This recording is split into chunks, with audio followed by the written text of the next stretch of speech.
Assalamualaikum warahmatullahi wabarakatuh. Alhamdulillah, sedar tak sedar kita dah masuk tahun baru, tahun Hijrah 1448. Maknanya apa? Kita telah selesai tahun 1447. Macam mana sahabat-sahabat? Adakah tahun sebelum ni kita berjaya mencapai pada azam yang kita azamkan dulu? Adakah kita menjadi seseorang yang lebih baik? Adakah akhlak kita lebih baik? Adakah hubungan kita dengan orang lebih baik? Sama-sama kita muhasabah.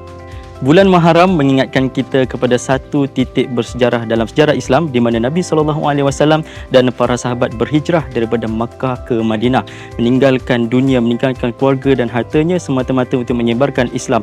Dan daripada penghijrahan inilah berkembangnya agama Islam ke seluruh dunia hingga pada hari ini. Selain itu, ada lagi beberapa peristiwa penting, antaranya adalah Nabi Adam AS telah pun diterima taubatnya oleh Allah SWT. Selain itu, pada bulan Muharram juga mendaratnya bahtera Nabi Nuh AS.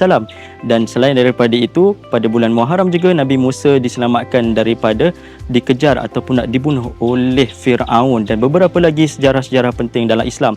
Maknanya apa kat sini? Nak katanya di dalam bulan Muharram ini Allah SWT telah menyelamatkan para Nabi pada waktu itu.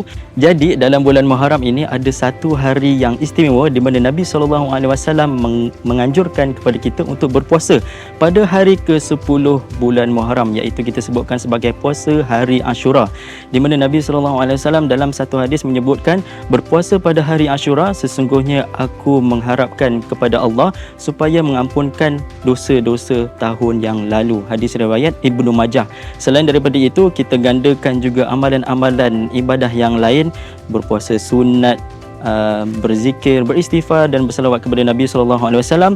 Akhir sekali, saya nak ajak diri saya dan sahabat-sahabat semua, jom kita tambah baik diri kita pada tahun ini. Apa yang telah lepas tu kita tinggalkan, kita jadikan pengajaran dan kita tambah baik diri kita. Tapi jangan kita buat untuk diri kita sahaja, kita ajak juga kawan-kawan yang lain. Dan paling penting, tingkatkan ilmu kita, kerana dengan ilmu lah dapat memandu diri kita sentiasa ke arah kebaikan. Sekian daripada saya. Assalamualaikum warahmatullahi wabarakatuh.